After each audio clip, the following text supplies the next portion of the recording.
Yeah, it's your boy Danny J. Quick, and I'm here with Kyron Silva. And we want to thank you for joining the Four Tales podcast. I want to know what it is Quick is trying to say. We're about to talk some comics and get a little bit controversial. Everything from indie books to movie to level commercial. With no rehearsals when we converse to coerce you. And then we do the quick takes and try to get to the person. So join us and get your comic book a few more sales once a week wherever you pod. It's Four Tales.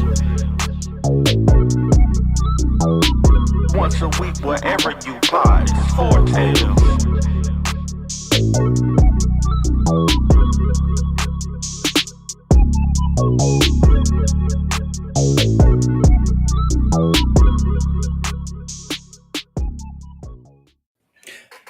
Ladies and gentlemen, boys and girls, children of all ages, Taurus Comics, in collaboration with Fourth Wall Productions, respectfully brings to you the 168th episode of the Four Tales podcast. I am your host, Kyron Silva from Taurus Comics.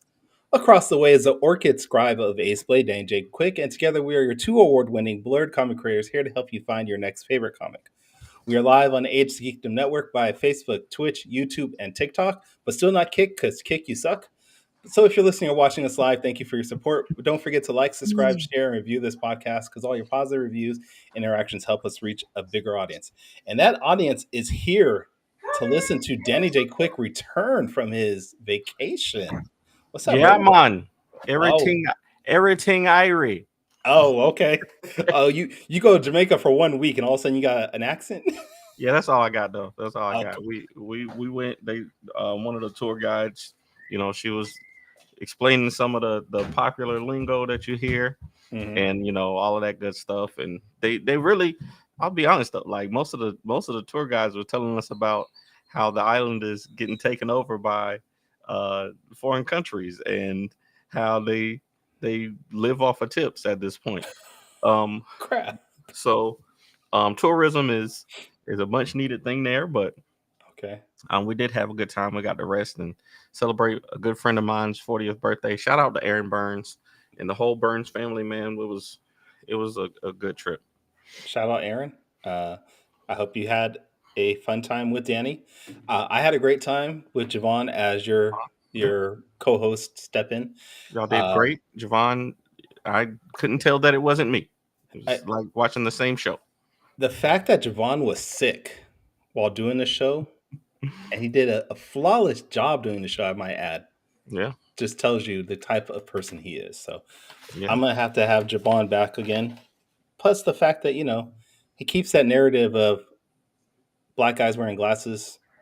Got to have the black guys wearing glasses, man. It's a thing now. Is it really? I feel like it. Okay. All right. So we have some news. Do you want to talk about the news? Do you want me to talk about the news? How do you want to do this? This is year 3, right? Year 3. We are back, ladies and gentlemen. We are bringing the Beam Awards back for the 3rd consecutive year. Kyron and I have been extensively gathering data and intel, and we've had numerous conversations about bringing the Beam Awards back. And should we, and are we having a positive impact? And is it something that's worth doing?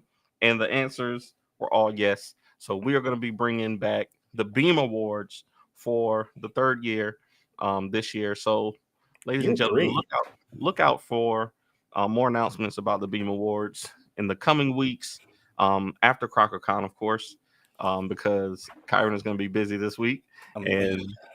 Yeah. But no, I mean, I will say thank you to everybody that's participated in the Beam Awards the last 2 years. We have seen you guys. That is a hard word. We have seen you guys posting your awards on your books and in your Kickstarters as nominations. So it does mean something to us when we see a Kickstarter say, I'm a Beam Award nominee, I'm a Glyph nominee, I'm a Ringo nominee, it says I'm a Beam Award winner. I'm like, oh, okay. Yeah. It does mean something to us that we are actually doing something. So we will be opening up for nominations in 2 weeks on Fortnite Friday, the 26th of September. And then we will leave those nominations open till November 1st. and then from there we'll get our judges to look over everything, just like we did last year. Just like we did last year. Yep. And if you are a sponsor that maybe wants to sponsor the Beam Awards for year 3 to help us get some awards mailed out, feel free to reach out to us at fourtailspodcast@gmail.com. I will gladly take your money, I mean your sponsorship, and help And produce. I'm great with it. Yeah. Anything else you want to talk about before we bring your guest on? Nah, man, let's go ahead and bring him on, man. I think this is Nothing else. Nothing. What am I missing? I have no idea, honestly. I just wanted to mess with you because you've been gone for a week. Now I feel like I'm missing something. I don't know. I was gone last week, so my brain is still in Jamaica. Like literally, I told my boss today. I've been back to work a couple of days now, and I was like, it's Friday. My brain is literally on the beach right now. I don't know what to tell you. I will say it was weird this past week not hearing from you every freaking day. Like I would check my DMs like, Danny didn't message me. Oh yeah, he's in Jamaica. That's how you know I was having a good time, because I literally usually when I'm on vacation, I don't take my work stuff, but I still check in with my friends and stuff. So I must have been having a really good time. Yeah. All right, go ahead and bring him in. This is no. You have 2 jobs on this show: quick takes and introduce the people. Okay, all right. So, ladies and gentlemen, we got a special guest this week. Kyron's good friend, an artist, a writer mostly, an artist. He's done titles like Tiny Wizards, which I love the art on Tiny Wizards. B Squad, Eben 07, and much more. Also is going to be a featured guest at CrockerCon, right? No. Oh, maybe next year. Those days are gone. Guest at CrockerCon next year, maybe. No. Eben, no. Okay, Eben is joining us on the Four Tails podcast. I want to say yes, but no. Probably not. Thank you for being on the show with us. Absolutely. All right, Happy to do it. For the few people that maybe aren't familiar with you, I know Danny gave a quick rundown, but did you want to give us like a brief introduction of yourself? Sure. I'm Eben Burgoon. I am. Whoa, gosh. We started making comics in 2007. Ooh. That's a long time. And when you say we, like who else? Yeah. So I started making comics with. I think he's a friend of the pod, right? Dan Bethel. He is. So Dan and I co-created Eben 07 Covert Custodian, which is about the janitors that cleaned up after James Bond in 2007, because we didn't think we could afford an animation team to make up our crazy idea, which was very accurate. And so we just started making comics back in like those early days of web comics and putting things on WordPress, Comic Press kind of stuff. And we did that for a really long time. And I think we kind of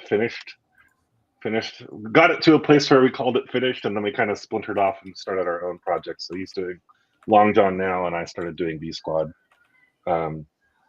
And we're going to actually go vacation in Yosemite, I think, here in like a week. So we're still great pals. Nice. I see I did not get the invite to the Yosemite, so screw both of you guys. Well, it's not just me and him. We're going. I can.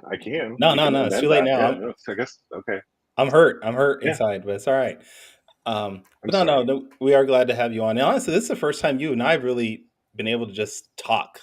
Mm-hmm. Like usually it's when we talk, it's about something productive, something CrockerCon related. This is the first time you and I have actually talked, so I appreciate you coming on. Yeah. But let's talk about your work. Like you mentioned, you've done Eben 07, you've done B Squad, which I love B Squad. You've done Tiny Wizards. What is it? Looks so good, man. Thank you. Bravo on time. I mean, all of the work looks great, but just something about the art on Tiny Wizards just is amazing. That's Dean Beattie. Dean is an artist based in the UK. And what was really magical about working with Dean, like he drew this this little he's a great artist, and he hand painted every page of that book. Mhm. And when I was like looking around to see who I would love to, like, what was my dream person to do um, Tiny Wizards, Dean was at the top of the list. I was following him on Instagram. You know, not very often poster, long time lurker kind of guy. Um, and he posted this like drawing that was of Captain Haddock from Tintin, like back to back with a knife, with Mm. the captain from Jaws, Quint. And it was just like, I loved that so much, and that's what like led me to start following him. And like, you know, we started messaging, and I just said like, hey, you know, I got this book that's in production. Would you want to do it? And he jumped at it, and he was just so great to work with, and I'm hoping that we still get to collaborate in the future. But I know he's like really kind of, he's starting to draw more again and get back into it. So remains to be a conversation with him. And like during COVID, we like palled together and like did trivia over Zoom. And I flew over to Thought Bubble, which is a really wonderful convention, probably one of my favorite conventions I've ever done in the UK. Bubble, like the YouTube Thought Bubble folks? No, the Thought Bubble is I don't think it's the same. But Thought Bubble is a convention that's outside of, I think, Leeds. It's in a small town called Harrogate, which is like a spa town in northern England. And man, it's so fun. Like they just bring people. It's a very, very comics focused convention. Like if you ever had the chance to do like the Alternative Press Expo here in California before it kind of went the way of the dodo. It's just like so laser focused on comics. Like they only bring comic guests. They don't bring any like voice actors. Like there's no celebrities. The celebrities are the comic people. Like they really laser focus on like That's the rare. It is very rare, and it makes it just like extra wonderful because you know the people that are showing up. Like I love good costumes and cosplay, but like that show, it's like one of those ones where like it's kind of more rare that you see somebody dressed up because like people are there to read books and buy books. And it was just such a, I don't know, that was a great show. Like I got to give my books to like the British Library and like met a whole bunch of friends that I had only seen from afar, and it was just like the first con I did out of COVID, and it was a little scary, but we did it, and it was great. And it was expensive. yeah. I didn't think a suitcase full of books was gonna, you know, I sold almost every book I brought, but like I didn't think a suitcase of the books was gonna, you know, solve all my financial worries for sure. Oh yeah, those trips out of the state, they get expensive really quickly. Yeah. You know, just saying, don't go to North Carolina expecting. It felt like a good working vacation. I'll just say that much. Yeah, dude, I thought you had a good time, Kyron, when you came out here to the. Yeah, that looked great. No, I had a great. Wasn't that the first time you guys met in person too? Yes, it was. And that was the same thing for me and Dean. Like we had really only sent emails and like seen each other on Zoom and hung out. Like it was just it was a real dream come true thing. Like there's another artist, Dave Stokes, who he's on the same kind of like weekly chat. I got to meet him. I got to get to know. I had to meet Dean's kids. You know, like it was just really it was a really magical thing. Nice. Yeah, and his wife too. Oh yeah, can't forget the wife. Come on, can't forget the wife. Yeah. So yeah. Back to the comics. I think that like comics is just. I always have this thought, and I feel like I'm having it more as I'm getting older, that comics is like really the place where people can make things that, you know, make sense to them, like things that might not appeal to, you know, the masses, but things that just little quirky ideas in your mind that you can literally create with a team of people. And some of your titles, like like, and I mean this. Wait. That's cool. I get it a lot. I mean this in the best way possible. No, because I've said this to Evan. His titles match him. Like they are one and the same. It's not. and I mean it. I truly mean this as a compliment, man. Like I take it as a compliment, truly. literally, this Tiny Wizards book, like the B Squad. Like I'm looking at it and I'm like, who would have thought to make this a story? Like you got the Sean Connery on the like. What is your process for like choosing? Because I get a lot of ideas. I know Kyron gets a lot of ideas, but Yeah. we don't. We choose things. I know for me, I'll choose things that I think I can, that have a large market appeal. Superheroes, things like that, horror stuff like that. And a lot of times, like I have a idea called the Dragon Fairy that I want to make so bad, but You should. I know nobody's gonna buy it. I know I'm not gonna be able Well, to sell it. I think that's a larger thing. I think a lot of times comics specifically are so grounded in sort of this is going to sound like an anti-capitalist rant. I can already Sorry, tell. go ahead. Here I go. Have Comic books are labeled as an industry, right? The idea that you're going to have to make money, that you're going to have to do all these things, and yet, like by and large, most people who are making comics today, they've got a day job. If you're not pursuing your passion and the things I that have a you day will job. personally, yeah, I do too. Kyron, you, huh? I have a day job. It's just making comics. And that's good. I don't make a think, lot of money on that day job, but I have a job. I for a long time didn't have a day job and was just doing comics. But I will say, the majority experience, even for a lot of established and even really like very notable comic book creators, they have another thing that's giving them the safety of a day job. And so I think when you're art specifically like is not something that culturally like is ascribed a lot of value. We consume it, we love it, like, so we kind of think about, I've got to create something that's marketable, I've got to create something that's gonna sell. That's an extreme pressure that you're putting on the art and your own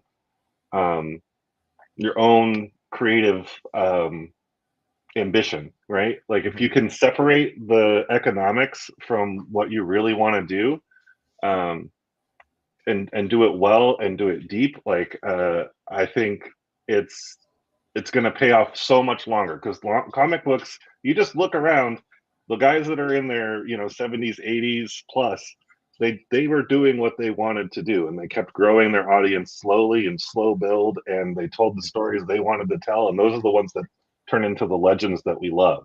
So Great. I would say if you're kind of like in your like mid-career right now, this is the time to try to coach your audience toward what you really want to do. And they will not be like, oh, he sold out. The sellout is like the other thing, right? We know who the sellouts are. They sell the corporate thing, and they're telling the stories they want to tell, but they're doing it through the lens of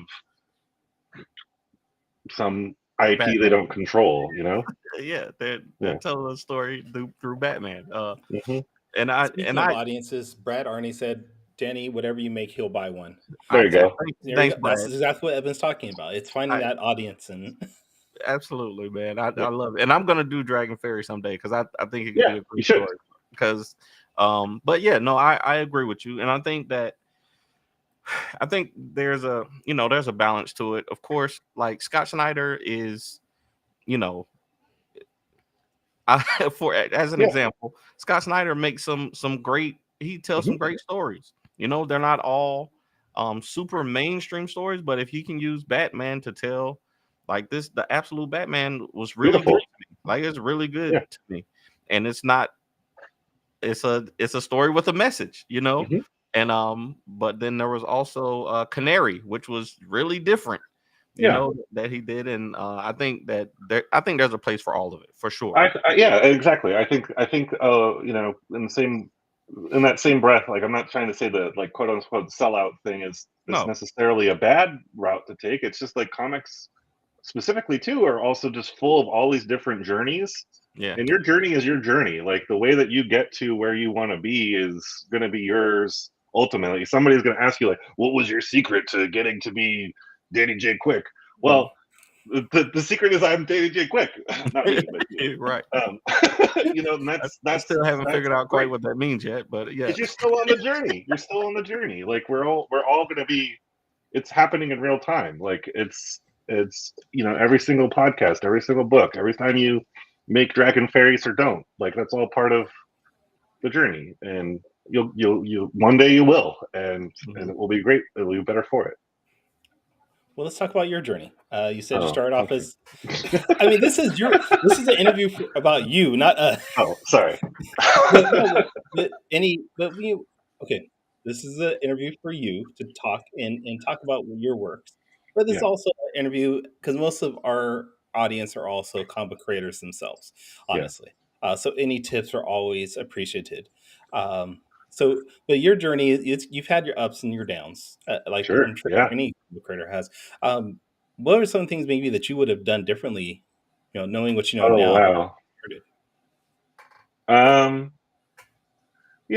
Um, I don't have a lot of regrets about the journey. I think some of the things that I think I would have loved to have done differently or earlier. I'll give a good example. So, like, B Squad was a really, really wonderful project. It still is. It's still something I am considering resurrecting. I Um, enjoy it thoroughly every time I read thank, it. So thank you. I'll put it out there. If you haven't read B Squad, and just a brief recap, B Squad is Evan's book about a mercenary team where every issue one character dies, but Evan picks a character that dies by rolling a dice. Or no, it's Yeah, a dreidel, right? it's kind of it's dreidel-esque. It's what they call a teetotum, and it's Okay. a whalebone top that you spin that's six-sided. And so there's six members of the squad, and they all are corresponded with a number. When I start the story, I roll it, and none of this is really in the book. It's not like it's a mechanic that's visibly in the book. This is all Yeah, like, I was about to say I don't remember seeing that. well, yeah. Okay, so I guess maybe to like unpack process. Like the reason I made this story was, or this one after this is I love making characters, and so when you're kind of talking about like, how do you pick an idea? B Squad was really born out of I don't want to write an Indiana Lebowski series. I just want to use that character. I want to have that character like to use, and I wanted a lot of characters. I always am thinking up like, oh, it would be fun to do this, and it would be fun to do that. So B Squad, by making this sort of like expendable engine in it, Mhm. it allowed me to kind of like, rather than focus on one individual character, make a collective narrative that I'm telling. And there's this how it's like a philosophical dilemma called Theseus's ship. And the concept is like when Theseus left from Greece, he goes on his voyage, and throughout the voyage, different parts of the ship are a serpent bites the side of the ship. Well, they need to patch that up, and then a storm ruins the mast, and then they need to fix the masts and the sails. By the time he gets back to port, It's a whole new every ship. single part is Mhm. different. Is it the same ship that left? It's still Theseus's ship.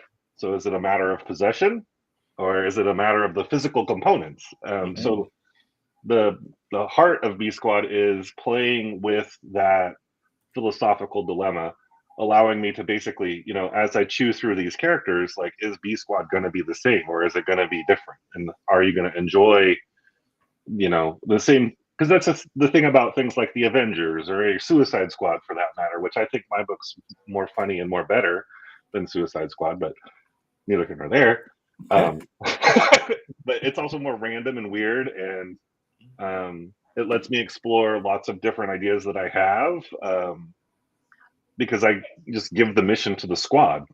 So if I have an idea for a comic book, I can give it to the squad to play with, and then the other side of that too was kind of addressing some of the inequities in the medium and in the industry, which the goal of B Squad was always to try to platform artists that were emerging talents or hadn't had the opportunity to illustrate a full series or illustrate, excuse me, a full issue of comics, because when you go to a convention and you want to meet an editor, the first thing they ask is, let me see your sequentials. They don't care about your fan art. They want to see if you can tell a story in pictures.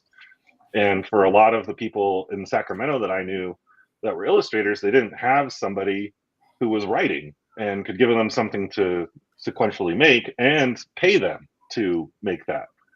So the goal was I would pay them usually a small stipend, but it would help them make the first 5 issues or first 5 pages so that I could share that with Kickstarter. And then Kickstarter would hopefully fund the gap. And the few times that I went to Kickstarter, that succeeded. And then they were also concurrently working. So each artist team had the script at the same time and were working on the book at the same time, which allowed me to effectively put out a trade at the same rate it would have taken me to put out a single issue.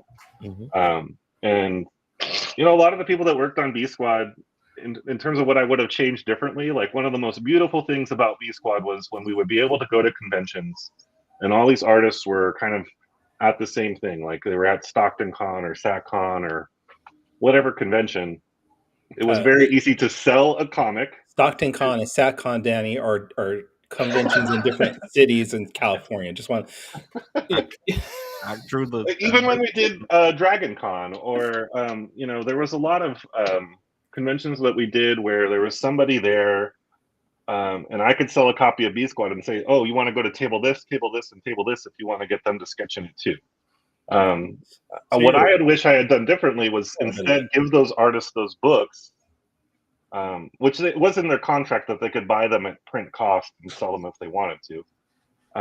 But a lot of the artists didn't want to sell a book that contained 4 other artists and get into that confusing thing like, no, this is mine and that one's theirs kind of thing. At least that's my perception of it. Some people were totally cool with it and did it, but we never made the single issues, and that never really gave them their like full time in the sun, if you will, the full spotlight.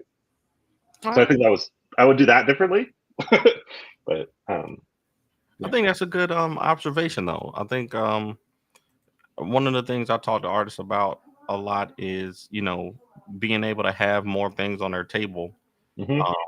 Like I do a lot of variant covers for Ace Blade, and you know, just one of the selling points is I might not be able to pay you the best price, but I can get you some comics on your table.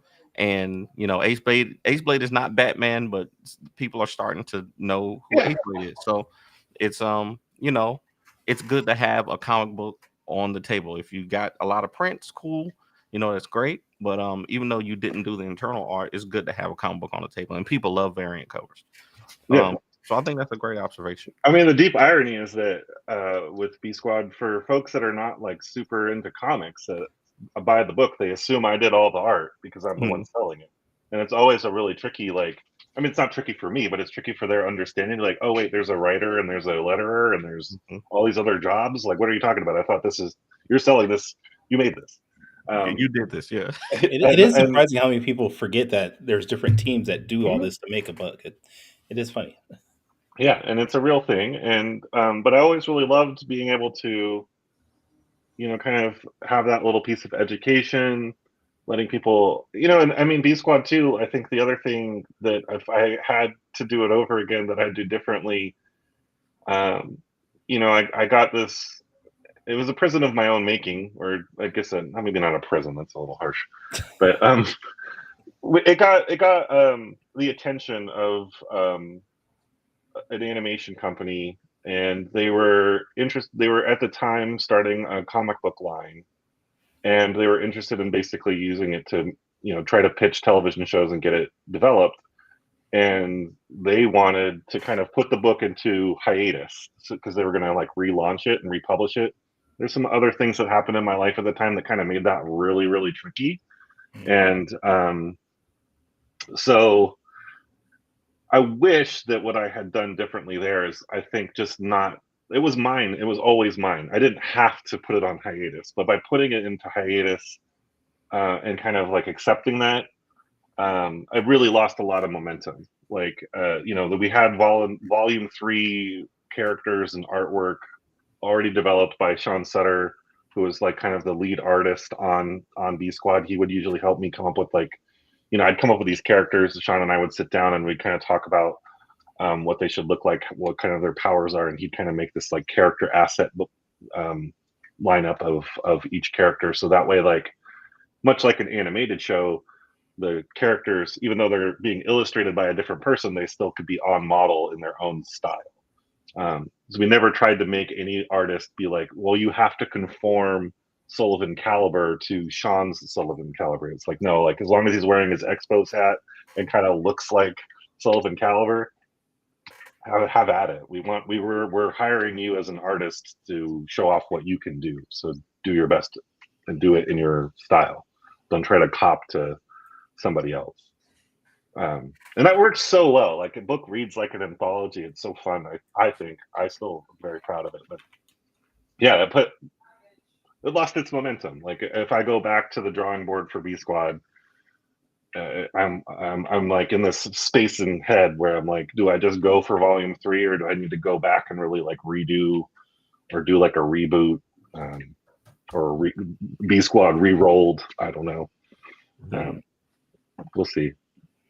Okay. Because if they had developed it into a show, that was always like an idea, was that like the show episodes would have different die rolls than the comic book, so therefore it would tell a completely different like multiversal story. That would have been tough though as a TV show to have a constant changing of actors and actresses coming through. Like I wouldn't want to. That was the thing that I thought was really, really marvelous about the show pitch that we had going, was that and it would have, they really wanted it to go to Netflix because they were starting to do those interactive features. And so essentially like the die roll that would happen would have been like any outcome could have happened. So sort of like a pick your own adventure book type thing. It would have been an animated show. And that's the thing too, is like if we had kept it, it was an animation company, so we could have kept it animated and just had the voice actors come up with a different voice and a different character for the characters that were killed off. We never really wanted it to be a live action series. I did pitch a live action version where it would be the B Squad would have been puppets, and then everything else would have been people. So only the puppets would have died. You can't be killing puppets, man. I know that's hard. You can't be killing. That would have been amazing. Muppets, no killing Muppets. Oh, killing puppets. I could think of some puppets. I'm fine with losing. I hear you. I hear you. I hear you on that. Oh man. All right. Well, we brought this up a couple times during the show. You are the founder of CrockerCon. Yeah. Don't sound so enthusiastic about that. I am.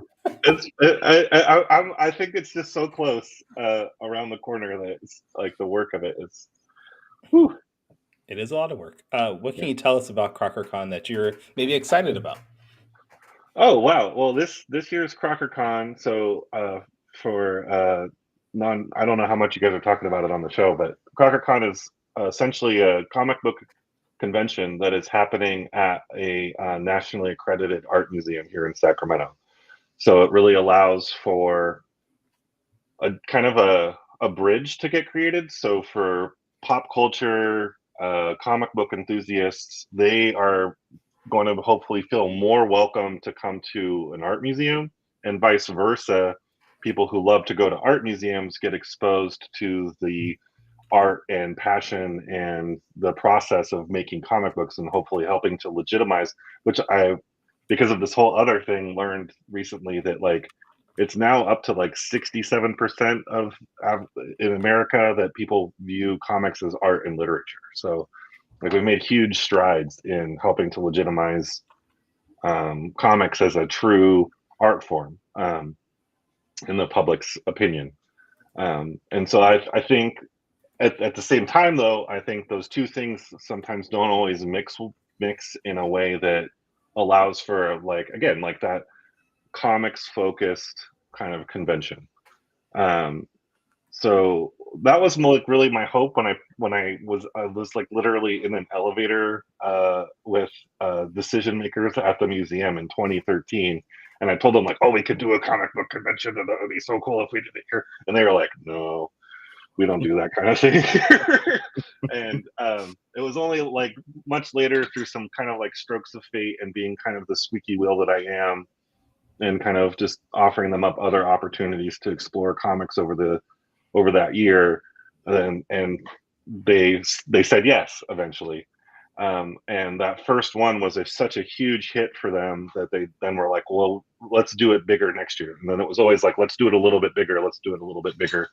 And I would say last year when we brought Kyron on to help organize and create it, we really got to the place where I felt like I'd achieved my vision for the show. And now this year we're going even bigger, and we're making it a whole day weekend on September 21st. We're bringing guests from up and down California. We have a creator, Mike Norton, who did Battle Pug. He's currently working on that crypto book, The Last Dog of Krypton, with Ryan North. He's done like things like Blue Beetle, Hellboy comics. He's done a lot of things. We're bringing him out from Chicago as kind of like our big guest. And there's a lot of things I'm really excited about with CrockerCon this year. I don't know if we have time in the podcast to go through all of it, but I would Probably not. Yeah, it's so good. This year is like really great, and I think it's a testament to like the legacy. And like the museum is, I do work at that museum, and I think the large reason is because CrockerCon's been such a big success for the museum that I work there. And that's been the hardest thing, I would say, is kind of like transitioning to being a museum education program coordinator full time, and then balancing sort of my cartooning comic book career also. Mm-hmm. And then when CrockerCon and that meet, it's like I can't. That's why I'm like, no, I can't. About being part of the show, I can't table. I can't, sell Tiny Wizards there. Platform myself, and that part is challenging. I definitely understand that. Yeah. If I was going to tell Kyron if I was trying to get there this year. But that Jamaica trip definitely. Hey, next year. There's always next year. But I am 100% going to be down there. Be over there next year for CrockerCon. Yeah. I've heard great things, and I'm gonna make it happen no matter what. Kyron came to this coast this year. Next year I'm going over there. Sacramento is a good city.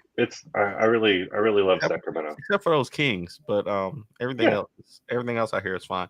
I was gonna ask. Damn, sucks. Danny just dropped off. Wow, just no idea what happened to Danny. No.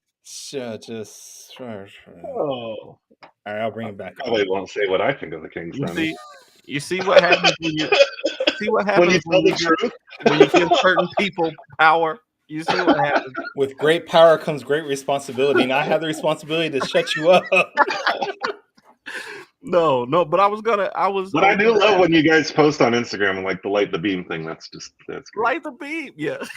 Light the beam. No, I was gonna ask you though, because I think that the initial hesitation from the museum is like I can understand, like a convention crowd and a museum crowd are two different. Like you don't even think. I wouldn't want these people coming into my, you know what I'm saying? Like that is at the crux of, I think, a social change around museums. Also, like museums are, I think, rapidly, especially art museums, are starting to rapidly recognize that, like, the way that they're kind of built, the way that they kind of do things, they recognize like the public perception is there's these ivory towers of they're I mean in a lot of ways too, it's like this is where rich white people put their money and their time, and it's not for everybody. And I think by and large that couldn't be further from the truth, at least for our museum for sure. We really have I'm really proud of like the work I've done as of late. Like we just had the festival I just did was called Descubra, and our education team came together, and we brought like 30 lowriders parked out front. We had an all-female mariachi group welcoming people to the museum. We had indigenous dance performances. We had luchadors wrestling in a courtyard outdoors. I mean, it was such a fantastic, wonderful day of platforming, Latin art and Latin culture. You know, Kyron is an honorary luchador. I did not know that. I found out recently. What was your luchador name, Kyron? El Negro Loco. I did learn that recently. Oh, but We'll have to get him in the ring next time. Absolutely. I would pay good money to see. Yeah. Maybe we'll do that. There is video of me wrestling. Yeah. There is a video of me wrestling out there somewhere in the world. Yeah. I haven't been able to find it because our matches were recorded. So somebody has a VHS of it somewhere. I just can't find it. Nice. That's beautiful. Yeah. Before we do quick takes, I was gonna say, I think the thing that you brought up earlier about the education, like people needing to know, or people not knowing that teams make these comic books. You know, I think that there is some overlap in the education and literature space for comic books. And I went to the Smithsonian, the African American Smithsonian in DC, and they were doing a Black comics presentation, and I think that what they did there was very well done. Like, they showed the history of Black comics, and they showed Milestone, they showed Mr. Terrific, all of that good stuff. And I was like, this is really good. Like, and it's not necessarily the rowdiest people coming to see it. Like, my mom went, and she enjoyed it. But I think that there's a balance, and I can't wait to see how this year's CrockerCon goes.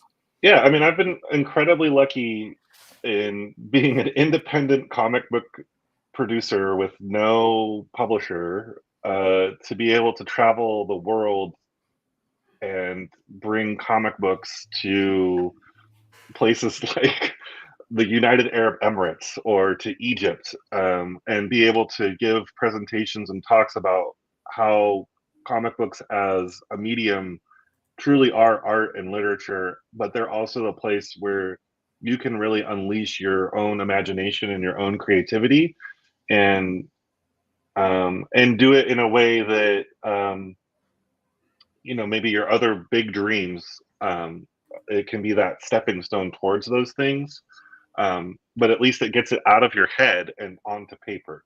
And that's, I think, one of the hard, like, if you're not writing the script for, was it Dragon Fairy?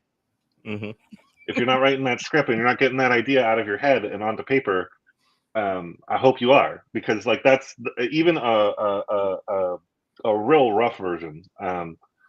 Like, just getting it out of your head is sometimes the greatest challenge. And I think right now too, we particularly don't look at art as a way of better critical thinking skills. Like, there's nothing like a blank piece of paper that presents an obstacle that needs to be met with critical thinking, and like, how am I going to do this? And comics, because they have to do that sequential art, you have to pick the pictures that are going to be the moments that are going to tell your story, and you're going to have to break that down in a way that's like one of my favorite challenges, I think I put you through this, Kyron, is draw a blinking light in one panel. And it makes people really go like, oh, a blinking light with one picture, like, how am I going to do that? And it's a really interesting thing, because I think for me, it really, like, there's not a right or wrong answer necessarily, but to like really achieve it, it's usually going to take more than just drawing a light bulb. You might have to marry that with some words like blink blink, or some emanata, like some emanating lines coming from the bulb. So you kind of get, in one panel, you get all of these kind of like comic book storytelling techniques, by putting that in front of third graders to see how they want to try to draw a single blinking light is like so fun. Anyway, I've been really lucky with doing comic book workshops. Like, that's been a huge part of my career that I often don't talk about enough. Probably. Nice. That's great. That's great.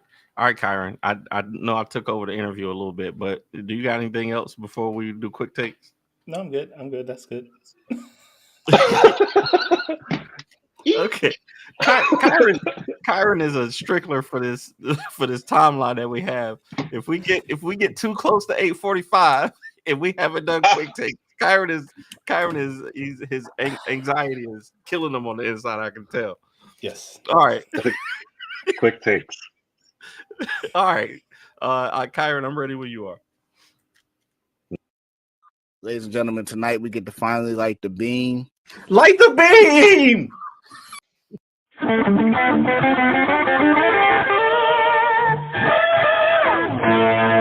Quick takes.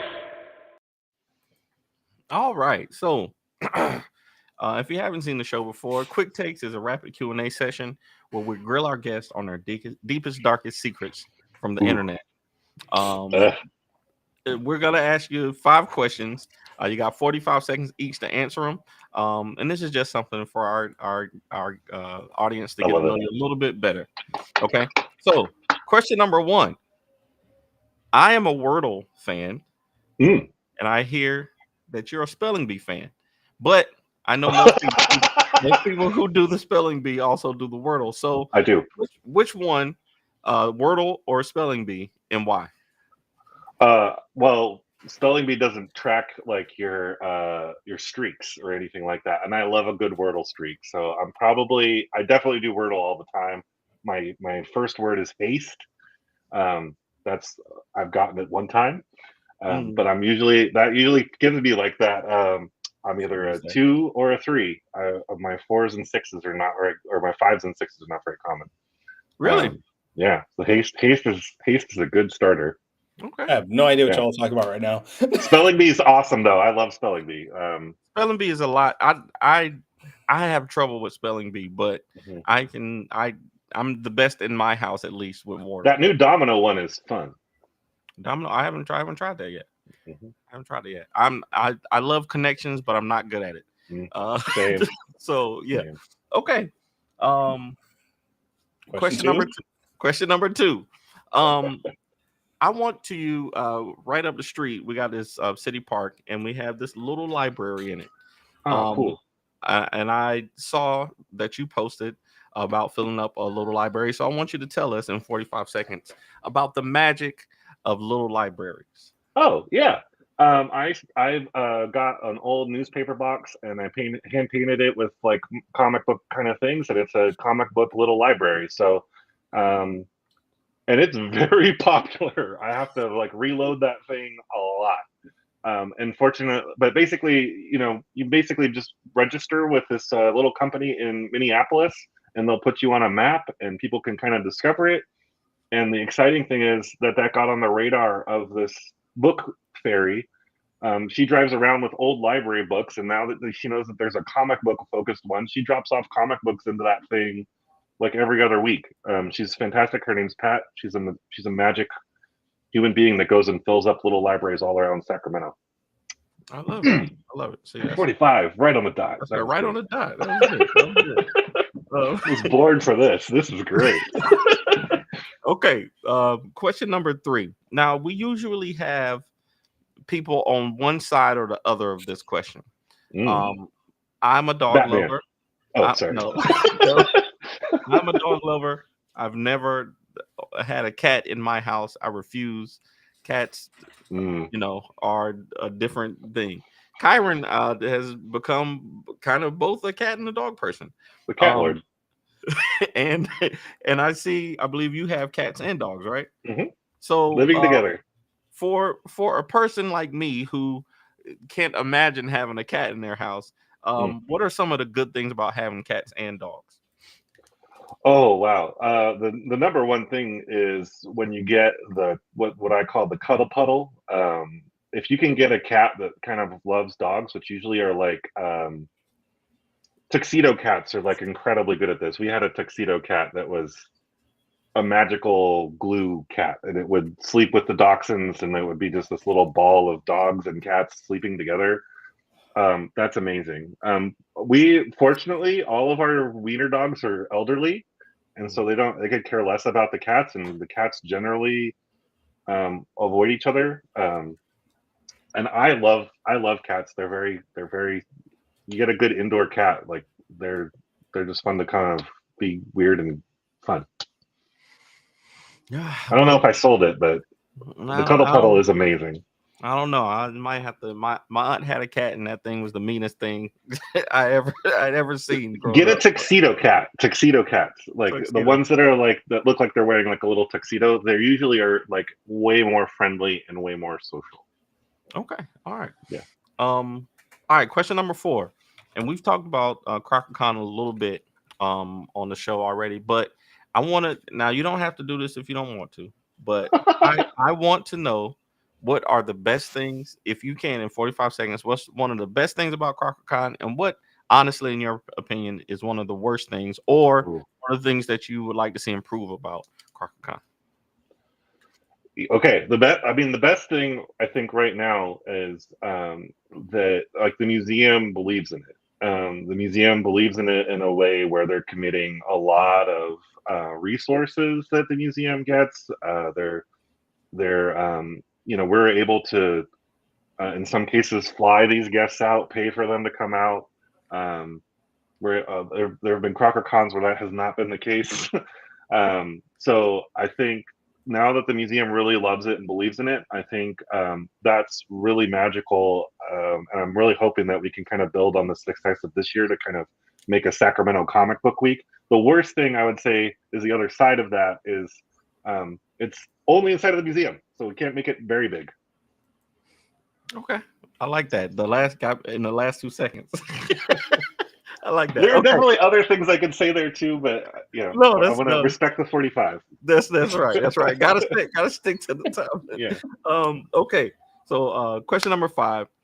We always have our guests do a top 5 list off the top of their head. To celebrate our other show, Top 5 Live, that we do on Tuesdays. No. It is not we. It's our show, Kyron. I haven't been on that show in like a year. If I'm on the show, then you're on the show. It's our show. So for you, Eben, I want to know, what are your top 5 James Bond movies? Oh wow. Okay. I'm gonna put Goldfinger as number 1. Probably From Russia with Love is number 2. 3 would probably be Casino Royale. Okay. 4, Thunderball. 5, it's the Timothy Dalton one where they oh no, I need to get a GoldenEye in there. Well, GoldenEye. GoldenEye. Oh good. Man. Yeah, GoldenEye's way too good. I'll bump Timothy Dalton. Sorry, Timothy Dalton. Hey, that's a solid list right there. That's a solid list. Okay, all right. Sean Connery is definitely my Bond. Sean Connery is the guy. Is that guy? Yeah. For sure. One of my favorite Eben 07 ideas that we never got to do. I still want to do it, and at risk of somebody stealing this idea, who cares? I would love to see it exist. I really wanted to do an Eben 07 story because again, he cleans up after James Bond, but where the current James Bond, whatever James Bond it is getting hunted by the former James Bond, who's tired, and so Sean, at that time it was going to be Sean Connery, but then Sean Connery died, and I was like, well, maybe we do a Pierce Brosnan hunting whatever the new Bond is. I thought would be like a really fun one, and so the janitor is kind of having to ride the the battle of like, I don't really know whose side, and they're both making messes. So it's like you said, having to like separate the children from like ruining everything. Caught in the middle of the two things. So it was, and then it would hopefully like set Ninja Dan and Eben 07 kind of at odds with each other, because they were gonna. That would be a great. It would be a great movie. Yeah, it would be a great movie. I think the closest we got was probably GoldenEye, because at least it was like 006 versus 007. But I think we were going to call it Revenge of the Number, which I also think is a great title. And because like there's so many, there's so many James Bond movies where the Bond gets like kind of let go by MI6 for some reason, but this one's like, okay, well, fuck you too then, and goes and tries to get revenge. Hey, I like it. I say you should Yeah. write it. I know I should. Well, That's thank you. That's I should take my own advice. There you go. If you do Dragon Fairy, I'll do Revenge of the Member. I've already hired Kyron to draw Oh, okay, Dragon perfect. Fairy during this show, so I'm gonna make it happen. Perfect. Thanks for doing that.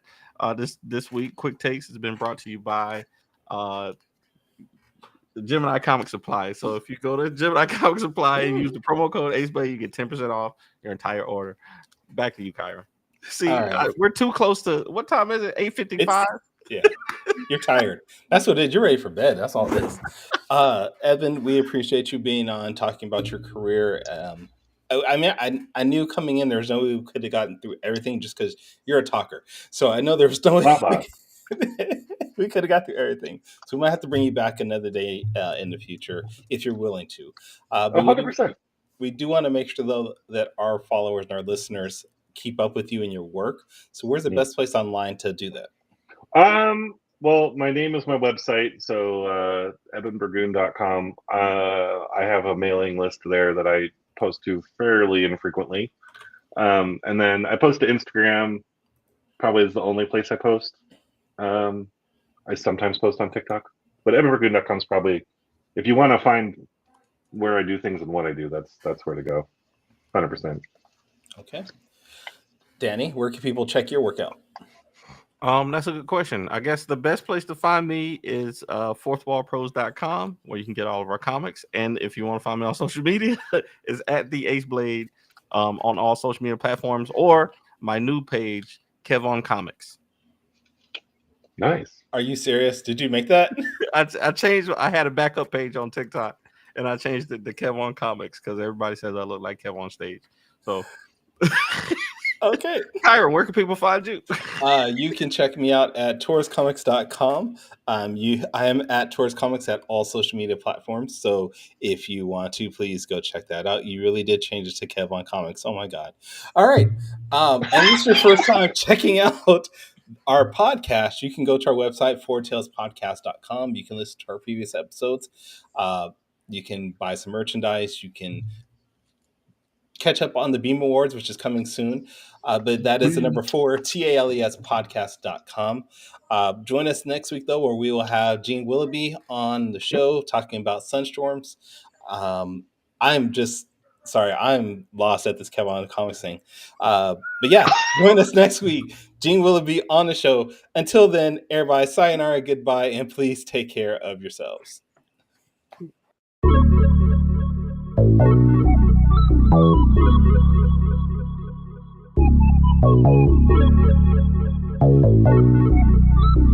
I want to know what it is Quick is trying to say.